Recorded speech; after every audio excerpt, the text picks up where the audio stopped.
ہوگا ہندوستان کے موضوع پر تقریر پیش کرے.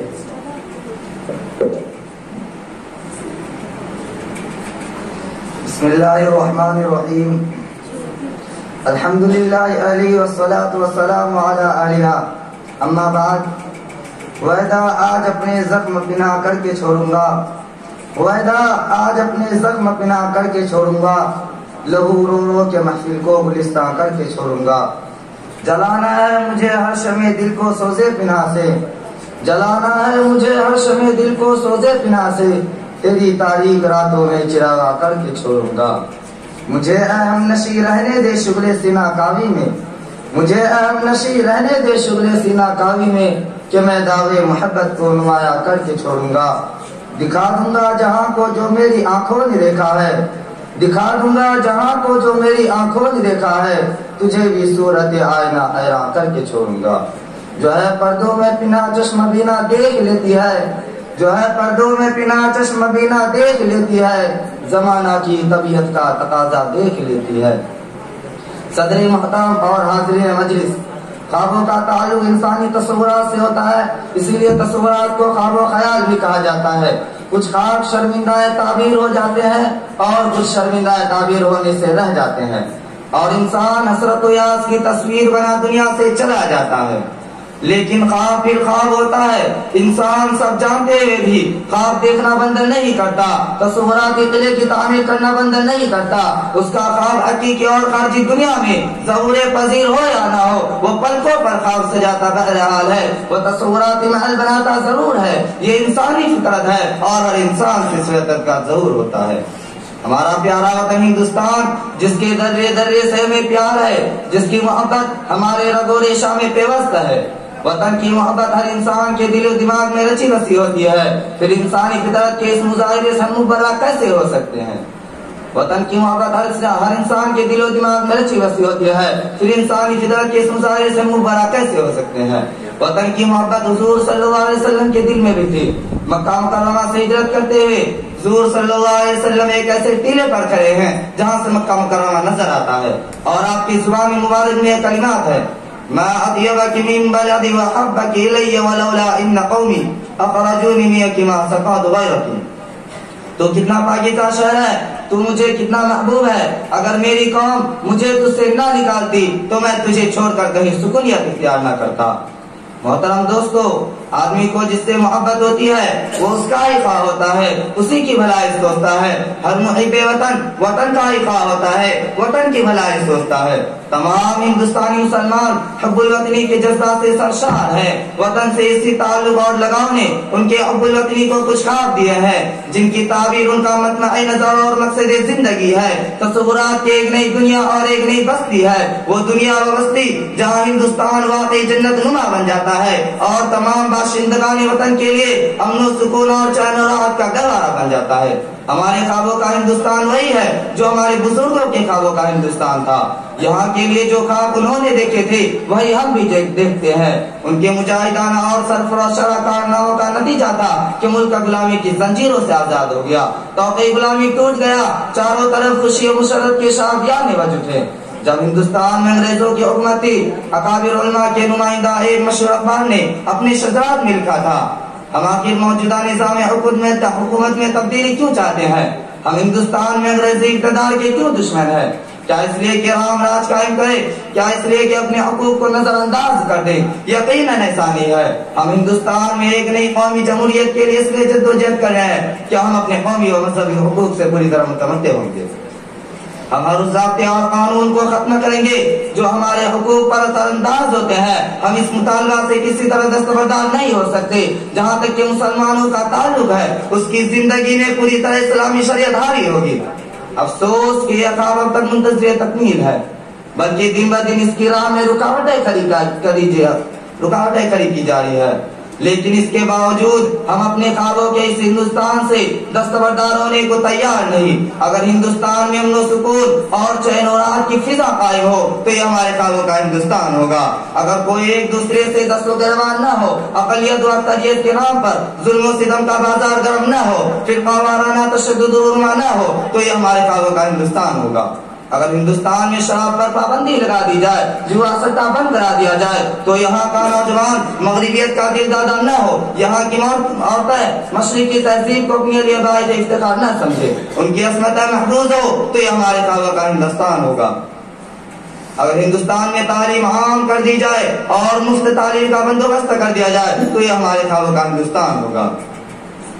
محترم دوستو، ہمارے خوابوں کا ہندوستان کسی ایک دائرہ میں محدود نہیں، اس کی مختلف پہلو اور مختلف جہتیں ہیں، اور ہر پہلو اور ہر جہت کے الگ الگ تقاضے ہیں۔ ہندوستان کو ہمارے خوابوں کا ہندوستان بنانے کے لیے باشندگان ہند کو سخت جدوجہد کرنی پڑے گی۔ یہ جدوجہد جنگ آزادی کی جدوجہد سے کم نہیں، اس سے زیادہ محنت و جرات چاہتی ہے۔ یہ تبدیلی چاہتی ہے، تغیرات کو چاہتی ہے، اپنے آپ میں تبدیلی، اپنے گھر میں تبدیلی، اپنے سماج اور ماحول میں تبدیلی، ایسی تبدیلی جو سارے ہندوستانیوں کا سر فخر سے اونچا کر دے، جہاں اللہ کی زمین پر اللہ کا نام لیا جائے، جہاں زمین پر بسنے والے ہر فرد کو انصاف ملے، جہاں دل کا معیار ذات، برادری، مسلک و مذہب اور دوستی و دشمنی نہ ہو، جہاں ہر شخص اپنی ذمہ داری اور فرائض کو محسوس کرے۔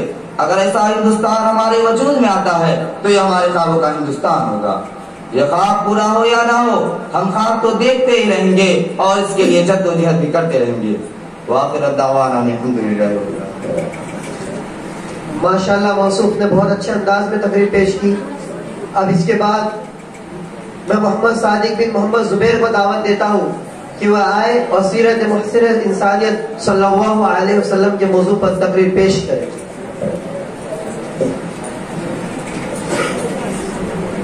الحمدللہ رب العالمین، والصلاة والسلام على سید المرسلین سیدنا مولانا محمد صلی اللہ علیہ وسلم وعلى آلہ واصحابہ اجمعین، اما بعد، فقد قال الله تبارك وتعالى في القرآن المجيد والفرقان الحميد، أعوذ بالله من الشيطان الرجيم، بسم الله الرحمن الرحيم، وما أرسلناك إلا مبشرا ونذيرا، صدق الله العظيم۔ میرا منہ اور سرکار مدینہ کی تناخوانی، میرا منہ اور سرکار مدینہ کی تناخوانی، مجھے معلوم ہے اپنے سخن کی تنگ دامانی۔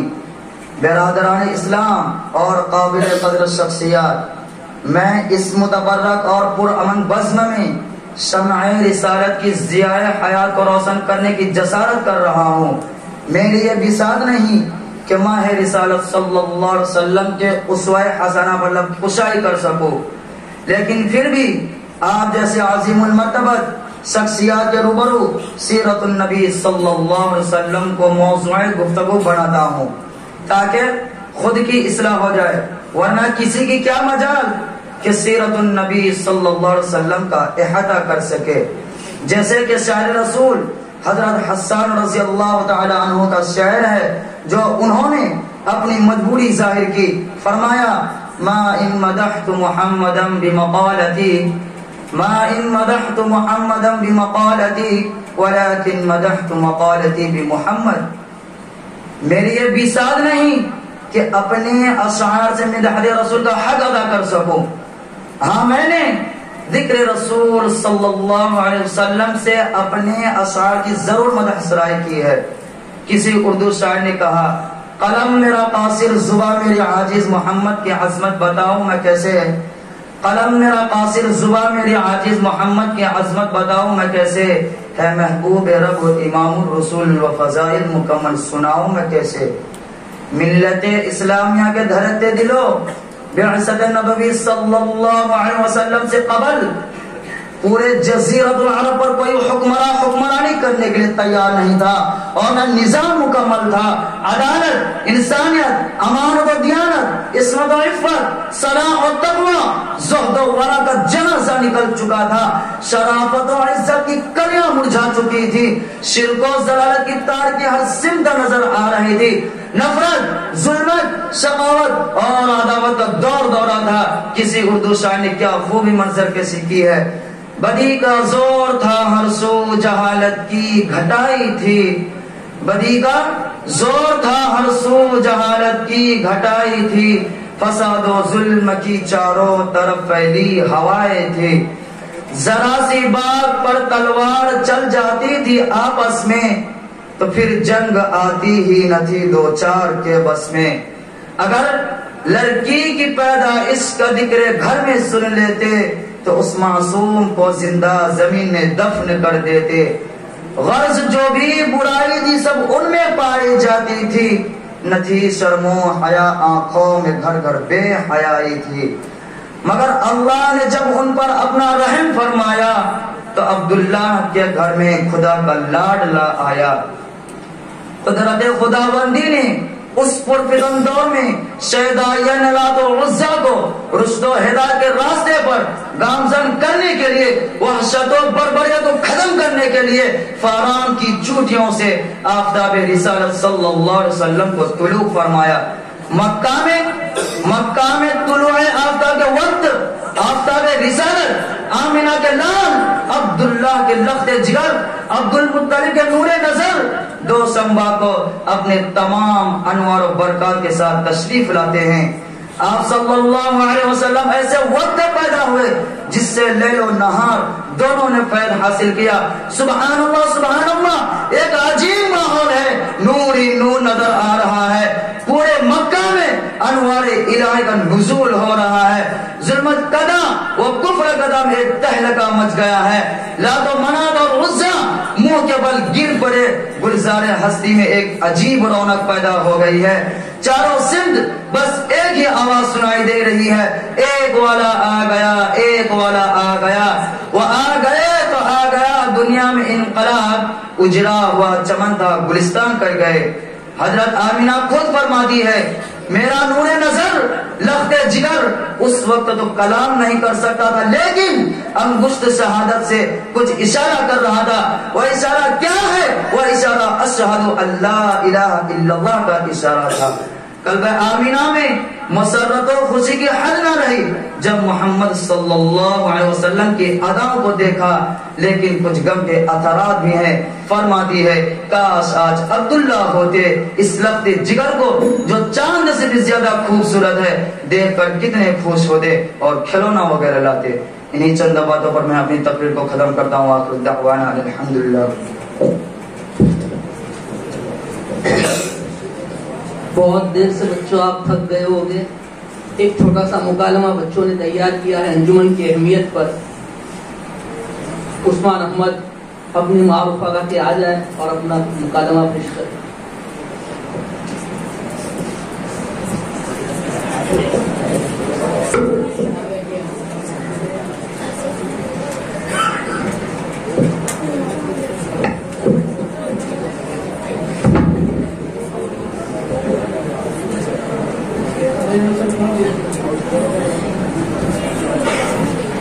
السلام علیکم. وعلیکم السلام ورحمۃ اللہ وبرکاتہ. عثمان صاحب کیا بات ہے، 2-3 روز سے اپنے کمرے میں چلا رہے ہو؟ کیا کسی نے آپ کو تقریر کرنے جانا ہے؟ نہیں صاحب، ہمارے جامعہ مدرسہ ریاض الاسلام چری گجرات میں انجمن اصلاح البیان کا شعبہ جاری ہے، جس میں ہم سب طلبہ تقریر کرنا سیکھتے ہیں. ارے بھائی، پھر آپ مدرسے میں اپنا سبق کیا کھا کے یاد کرتے ہوں گے؟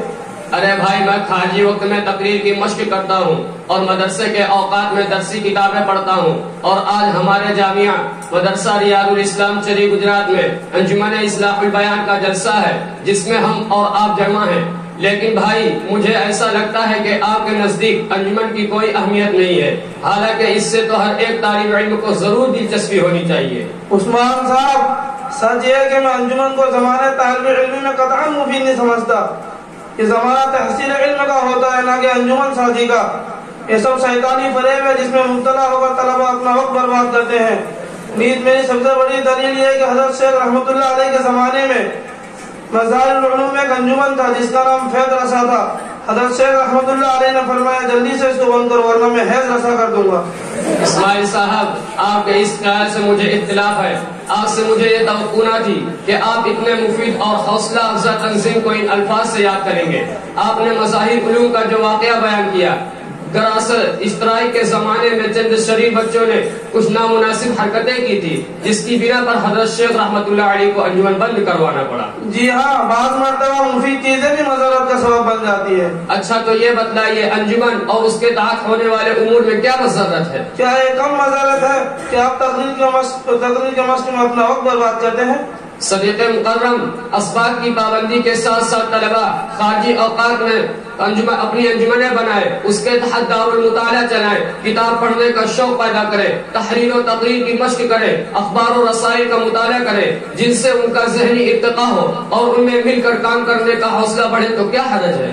کیا یہ سب کام فراغت کے بعد نہیں ہو سکتے ہیں؟ فراغت کے بعد یہ زمانہ کہاں نصیب ہوگا؟ ساتھ رہنے کا جو اس وقت نصیب ہے اس کی قدر کرنی چاہیے، یہی وقت سیکھنے سکھانے کا ہے۔ مزید تفصیل ہمارے ساتھی سعد اللہ آپ کو بتلائیں گے۔ السلام علیکم۔ وعلیکم السلام ورحمۃ اللہ۔ ارے اسماعیل صاحب، اگر زمانے طالب علم میں تقریر کی مشق کی ہوگی تو بعد میں بھی تقریر کر سکیں گے، اگر زمانے طالب علم میں تحریر کی مشق کی ہوگی تو بعد میں بھی لکھ سکیں گے، اگر زمانے طالب علم میں کسی انجمن کا نظم و نسق چلایا ہوگا تو بعد میں بھی کسی انجمن یا سنستھا کو چلا سکیں گے، اگر زمانے طالب علم میں سب کو ساتھ لے کر کام کرنے کا ذوق ہوگا تو بعد میں بھی یہ ذوق باقی رہے گا، اگر زمانے طالب علم میں کتابوں اور مطالعہ کو جمع کرنے کا ذوق ہوگا تو بعد میں بھی یہ ذوق باقی رہے گا۔ میں نے اپنے اسلاف کے حالات پڑھے ہیں، انہوں نے انجمن وغیرہ نہیں بنائے، لیکن تم نے جن باتوں کو بیان کیا وہ ان میں بدرجہ عدم پائی جاتی تھی، اور ہم لوگ انجمن کے مسیح کے ذریعے ان کا مقابلہ نہیں کر سکتے ہیں۔ اس سے معلوم ہوا کہ یکسوئی سے درسیات میں لگے رہنا ہی سب کچھ ہے۔ اسماعیل صاحب، ہمارے اسلاف تو بہت اچھے تھے مگر ان جیسا ذوق، ان جیسی لگن، ان جیسی محنت آج ہمارے اندر کہاں؟ ہمارے اسلاف تو خطوط تک کو نہیں پڑھتے تھے اور ہم واٹس ایپ اور موبائل میں اپنا وقت برباد کر دیتے ہیں۔ اس لاپرواہی اور غفلت کے دور میں تو یہی بہتر ہے کہ طالب علم کو کسی نہ کسی طرح دینی کتابوں کے مطالعہ اور تحریر اور تقریر میں مشغول رہنے دیا جائے۔ خدا نہ خواستہ اگر انجمن کا وجود نہ ہوتا تو درسیات سے ذوق نہ رکھنے والے طلباء کا تو ناسی ہو جاتا، ان کے سارے اوقات غیر دینی مشاغل میں گزر جاتے۔ انجمن کے ذریعے ان کو دینی کتابوں کے مطالعہ اور تحریر تقریر میں مشغول رکھا جاتا ہے تاکہ ان کی صلاحیتیں بیکار نہ ہو جائے۔ اور آپ نے جو کہا کہ درسیاتی اثر ہے تو اس میں شک نہیں ہے، لیکن درسیات کے ساتھ ساتھ تحریر و تقریر کی مشق اور نظم و نسق کے ساتھ کسی انجمن کے کام کو انجام دینا بھی فائدے سے خالی نہیں ہے۔ کتنے ہی طلباء نے تقریر میں صلاحیت پیدا کی اور کتنے ہی طلباء بڑے بڑے جلسوں اور ہزاروں کے مجمع میں اپنی معافی ضمیر کو ادا کرنے لگے۔ کیا یہ انجمن کا کم نفع ہے؟ اگر آپ برا نہ مانے تو میں آپ سے پوچھتا ہوں، ذرا آپ بتائیں کہ ہمارے گرد و پیش وہ کون سے باتیں فتنے اور فرقے ہیں جو اہل حق اور اہل سنت و جماعت کی قوت کو کمزور کرنے کے در پہ ہیں؟ مجھے اس بارے میں کچھ علم نہیں ہے۔ دیکھیے ہمارے اس چھوٹے طالب علم سے پوچھ لیجئے۔ ارے بھائی انس، انہیں بتا دو کہ ہمارے زمانے باطل فرقے کون کون سے ہیں؟ السلام علیکم ورحمۃ اللہ وبرکاتہ۔ وعلیکم السلام ورحمۃ اللہ وبرکاتہ۔ ہمارے زمانے میں مشہور فتنہ شکیل بن حنیف کا ہے اور فتنہ باطلہ فتنہ احمدیہ یعنی قادیانی ہے، نیز فرقہ بریلویت اور غیر مقلدیت خصوصاً سلفی ہے جو حق اور اہل حق کو مٹانے کی طرح طرح کی سازشیں کرتے ہیں۔ دیکھیے اس بچے نے بتا دیا، افسوس ہے کہ آپ کہاں رہتے ہیں۔ یہ وہ شیطانی لشکر ہے جو اہل سنت و جماعت کو اور خصوصا احناف کو بدنام کرنے کے لیے خواہ مخواہ چیلنج کرتے رہتے ہیں، نیز لاکھوں کا انعام ظاہر کرتے ہیں، مناظرے کے اسٹیج سے جاتے ہیں اور بھولے بھالے مسلمان عیسائی مشن قادیانت کے فتنے اور فتنہ شکیلیت اور سلفیوں کے شکنجے میں پھنسے جا رہے ہیں۔ کئی لوگ تو دیہاتوں میں رہنے والے ان باطل لاڑوں کی زد میں آ کر اسلام سے ہاتھ دھو بیٹھتے ہیں۔ آپ کو تو ان باتوں کا علم ہی نہیں ہے اور بتاؤ انجمن میں ایسے ہی بدھو رہو گے۔ اچھا تو آپ ہمارے چند مشہور و معروف انبیاء کے القاب بتائیں۔ مجھے اس بارے میں بھی کچھ علم نہیں ہے۔ افسوس، آپ کو کون پڑھا لکھا آدمی کہے گا؟ اس کے باوجود دعویٰ کرتے ہو کہ انجمن کی کیا ضرورت ہے؟ خدا کے واسطے فوراً انجمن سے وابستہ ہو جاؤ ورنہ کولو کے بیل کی طرح رہو گے۔ دیکھیں اس طالب علم سے پوچھ لیجئے۔ ارے اسماعیل بھائی سنیے، صفی اللہ و خلیفۃ اللہ حضرت آدم علیہ السلام کا لقب ہے، ذبیح اللہ حضرت اسماعیل علیہ السلام کا لقب ہے، خلیل اللہ حضرت ابراہیم علیہ السلام کا لقب ہے، ہبۃ اللہ حضرت ہارون علیہ السلام کا لقب ہے، کلیم اللہ حضرت موسیٰ علیہ السلام کا لقب ہے، مسیح اللہ حضرت عیسیٰ علیہ السلام کا لقب ہے۔ اسی طرح اور بھی صحابہ کرام اور اکابرین کے القاب ہیں۔ اگر آپ بھی انجمن میں شریک ہوں گے تو آپ کو بھی پتہ چلے گا کہ حضرات کون کون تھے اور انہوں نے کیا کیا کارنامے انجام دیے. ارے بھائی سعد اللہ بہت ہو گیا، اب مجھے لوگوں کے سامنے اور ذلیل نہ کیجیے. میں بھی انشاءاللہ آئندہ سال سے انجمن میں دل کھول کر حصہ لوں گا اور شوق اور ذوق سے تقریر کروں گا. چلیے اب چلتے ہیں. السلام علیکم ورحمۃ اللہ. وعلیکم السلام.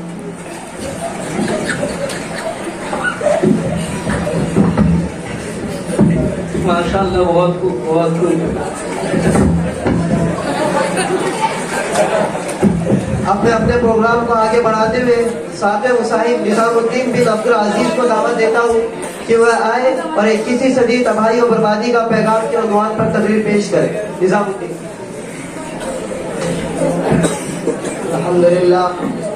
الحمدللہ رب العالمین والصلاة والسلام علی سید المرسلین وعلی آلہ واصحابہ اجمعین.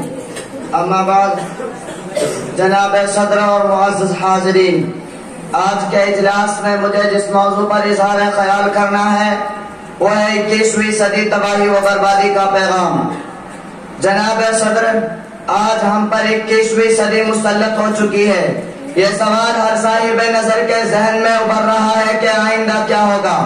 ہر آنے والی چیز کا استقبال ایک فطری امر ہے. مستقبل کے حادثات کو پہلے سے کون محسوس کر سکتا ہے، لیکن اصحاب نظر و خبر کا زاویہ ہے عام انسانوں سے جدا ہوتا ہے. اس لیے فطرت نے مدتوں پیشتر کہا تھا کہ کھول کر آنکھیں میرے آئینہ افکار میں، کہ کھول کر آنکھیں میرے آئینہ افکار میں آنے والے دور کی دھندلی سی ایک تصویر دیکھ. اگر وسعت نظر کو مزید کشادگی عطا کی جائے تو 21ویں صدی کے تناظر میں آنے والے دور کی تصویر دھندلی سی نہیں بلکہ نہایت واضح دکھائی دے گی. یہ تصویر بھیانک بھی ہے اور درد انگیز بھی. اس کے خط و خال خوش فہمیوں یا مصنوعی مسکراہٹوں نے ترتیب نہیں دیے، بلکہ یہ تو حالات کی تخلیق ہے کہ وہ حوادث زمانہ جو انسانی زندگی کا لہو چوس کر اسے بے جان اور مونالیزا کا پرتو بخش رہے ہیں. قطرہ قطرہ رستی ہوئی موت اور بوند بوند کا خراج لیتی ہوئی گردش زمانہ انسانی زندگی کا پیچھا اتنی آسانی سے چھوڑنے کو تیار نہیں. یہ ایک حقیقت ہے کہ آج ہم جو بوتے ہیں آنے والے کل میں وہی کاٹتے ہیں. اندھیرے بو کر روشنی کے شجر کے پھوٹنے کی تمنا نہیں کی جا سکتی. غربت و افلاس کا جنگل اگا کر خوشحالی اور ثمر کی آرزو کرنا دیوانے کا خواب ہے. ہم نے 20ویں صدی کو جس طرح احساس ظلمات میں تبدیل کیا وہی تاریخ کیا 21ویں صدی کے تناظر میں محیط کر بن جائے گی اور عام آدمی کا قرض پہلے سے دوچند ہو جائے گا. جناب والا، ہمارے حالات کل بھی تلخ تھے اور آج بھی تلخ ہیں. عام آدمی کل بھی مر مر کے جیتا تھا اور آج بھی حوادث سے روزگار کا اسی طرح شکار ہے. اس لیے آنے والا کل اس کے لیے خوشحالی کی نوید نہیں بلکہ مزید بدحالی کا پیغام لے کر آئے گا. خدا کا کرم ہے، کمپیوٹر انٹرنیٹ نظام نے صدیوں کے فاصلے ہفتوں میں طے کرنے کے لیے اہم کردار ادا کیا. روز افزو ایجادات مستقبل قریب اور مستقبل بعید کے ظاہری خط و خال کو مزید حسن عطا کرے گی. فلک بہت عمارات کے جزیرے ابھریں گے، ٹیکنالوجی انتہائی کو چھونے لگے گی اور یقیناً وہ بہت کچھ ہوگا جو آج نہیں ہے مگر سوال ایک عام آدمی کا ہے جو پیٹ بھرنے کے لیے کھانا، تن ڈھانپنے کے لیے لباس اور سادگی سے زندگی بسر کرنے کے لیے مکان اور اولاد کے لیے رزق